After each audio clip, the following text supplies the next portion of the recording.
moçada, tudo bem com vocês? Novamente por aqui para falar a respeito de progressão geométrica. Na verdade, nessas aulas 31 e 32, o que a gente vai falar, o que a gente vai fazer é trabalhar com soma dos N primeiros termos da PG e falar sobre o limite da soma ou a soma dos infinitos termos da PG.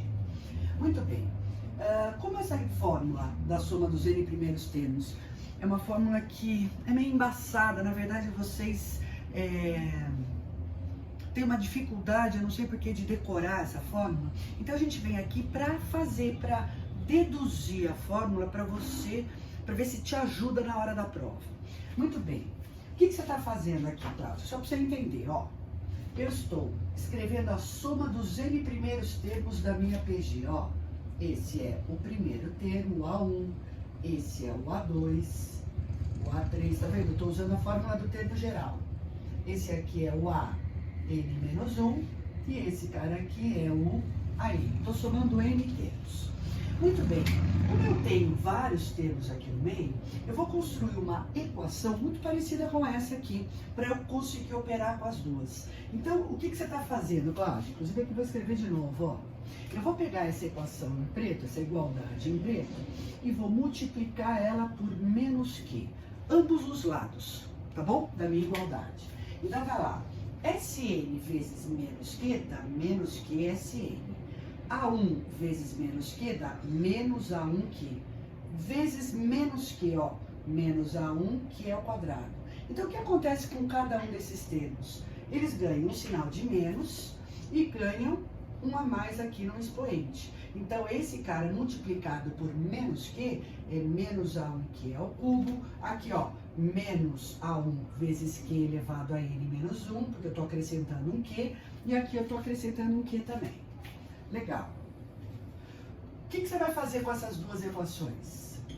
Eu vou somar as duas membro a membro. Olha só. Como fica a sua soma? Ó, Sn menos que Sn igual. Este cara aqui não tem com quem somar, ele não tem um igual a ele aqui na equação de baixo. Mas o A1Q eu posso simplificar com menos A1Q. A1Q quadrado com esse cara aqui. E aí eu vou cortando, ó. Eles são sempre iguais e de sinais opostos. Este cara também sobra na minha soma. Ou seja, se eu pegar o primeiro termo da primeira equação e o último termo da segunda equação, eu consigo uma sentença sem essas reticências aqui. Eu simplifiquei todos os termos iguais e de sinais trocados. Mas o que a gente quer? A gente não quer o Sn? Põe o Sn em evidência. Aqui, ó, em relação a esse sinal de menos, sobra 1 menos Q. Põe o A1 em evidência, 1 menos Q elevado a N. Se está multiplicando, passo para o outro lado, dividindo. Mas lembre-se, para eu fazer esta divisão, o Q tem que ser diferente de 1. Mas vamos pensar? O que significa Q igual a 1? Significa que eu tenho uma PG constante, então eu não preciso de fórmula nenhuma para fazer a conta. Então, para eu trabalhar com a soma dos N primeiros termos, a razão tem que ser diferente de 1. Alguns materiais didáticos trabalham com esta relação aqui com sinais trocados.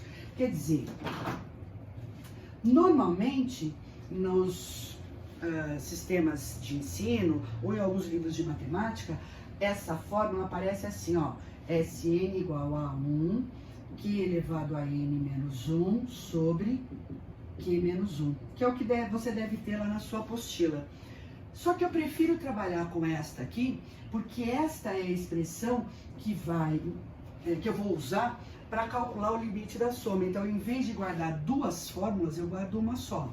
Mas, se você preferir, você pode trabalhar com essa. Qual é a diferença? Na verdade, se você multiplicar o numerador e o denominador de uma fração por menos 1, se você trocar o sinal de cima e trocar o sinal de baixo, que é o que acontece aqui, você não muda em nada a sua expressão. Então, tanto faz eu guardar nesse formato ou nesse aqui. Eu, Cláudia, prefiro esse. Por quê? Porque a hora que eu venho falar do limite da soma, fica bem fácil de eu fazer a associação entre essas duas formas. Mas do que você está falando, limite da soma? É o seguinte, existe um tipo de progressão geométrica que a gente chama de PG convergente. O que é uma PG convergente? É uma progressão geométrica em que a razão é o número entre menos 1 e 1. Cláudia, traduz. É o seguinte, quando o n é muito grande, quando o n tende a infinito, então o AN tende a ser zero. Como assim? Quanto mais você se afasta do primeiro termo, mais próximo de zero é o valor do seu termo. É isso que está escrito aqui. Na verdade, eu até vou escrever numa outra cor, para chamar a sua atenção, é assim, ó. Se n tende a infinito, então a n tende a ser zero. Mas o que isso tem a ver com a soma infinita? O lance é o seguinte, se quanto mais você se afasta do primeiro termo, mais próximo de zero você fica, significa que se eu somar 1000 termos ou 10.000 termos, por exemplo, praticamente o meu resultado não se modifica. Por que não? Porque quando os termos vão ficando cada vez mais próximos de zero, ao invés de modificar a minha conta, eu vou aumentando casas depois da vírgula. É o caso aqui, ó. 1, 1/10, 1/100, 1/1000. Ué, faz essa soma. 1 mais 0,1 mais 0,01 mais 0,001. Se eu estou acrescentando casas depois da vírgula, a soma de todos esses infinitos termos representa um número que é uma dízima periódica. Então, o que eu quero dizer aqui é que se eu somar 10 termos ou 50 termos, o valor dá praticamente o mesmo. Eu tenho um limite, um valor máximo para essa soma, que é essa ideia que a gente tem aqui. A mesma coisa acontece para essa PG de baixo, ó. Na de cima, o A1 vale 1 e a razão vale 1/10. Nessa de baixo, o A1 vale 1 e a razão vale menos meio. Os números estão se aproximando de zero, às vezes à direita, às vezes pela esquerda do zero. Ó. 1 menos 0,5, 0,25, menos 0,125, tá vendo? Então, se você pensar na reta real no zero, você está se aproximando, cada termo que você escreve, você vai ficando cada vez mais próximo de zero. Só que com os sinais trocados. Não tem importância, mas eu tendo a zero. O número de baixo cresce mais rápido do que o de cima nas minhas frações aqui. Muito bem, e aqui também eu tenho a mesma coisa. Eu consigo somar uma infinidade de termos e dizer para você qual é o valor máximo, o limite máximo para essa soma. Muito bem, como é que a gente chega nessa fórmula? Bom, eu vou falar que esse limite da soma, o valor máximo da soma é S. E a gente escreve normalmente ele assim, ó, limite do Sn quando n tende a infinito. Quer dizer, quanto vale essa conta quando eu estou somando um número muito grande de termos? É assim que eu leio. Tá, e aí como é que você faz? Bom, vou descrever a minha fórmula lá. Eu estou calculando o limite de A1 que multiplica 1 menos Q elevado a n por 1 menos Q quando n tende a infinito. Esse símbolo não é muito usado no ensino médio, né? Essa ideia de limite, normalmente se fala sobre isso nos cursos de exatas, lá no cálculo 1, mas a ideia aqui ela é muito independente das particularidades, ela é muito intuitiva. Pensa comigo, eu quero calcular o valor máximo disso. Quem é que está variando? O n. O n é um número muito grande, então eu quero saber o que acontece com esta conta quando o n é absurdamente grande. Aí eu vou lá na minha expressão. Aonde você tem o n? O n aparece aqui, ó. Então vamos pensar. Estou pensando aqui numa exponencial. Quanto maior esse n, porque o n tende a infinito, quanto maior o n, o que acontece com esse resultado?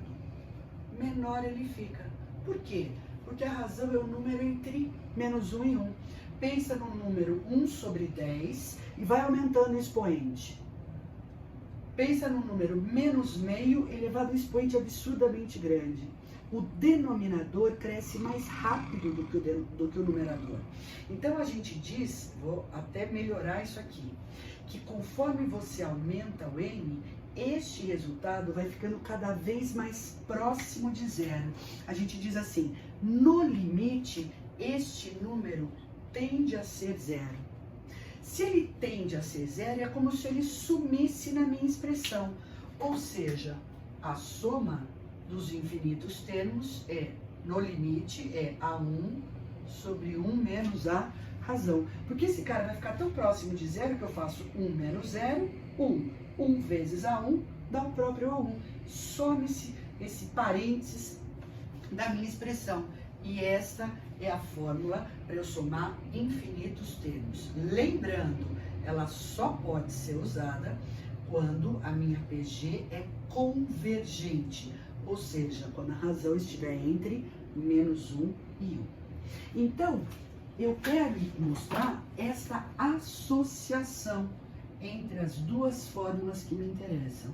Quando eu vou somar uma infinidade de termos, eu uso essa aqui.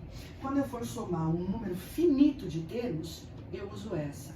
Dá uma olhada nas duas. Qual que é a diferença entre elas? Eu posso decorar, eu posso guardar só essa aqui.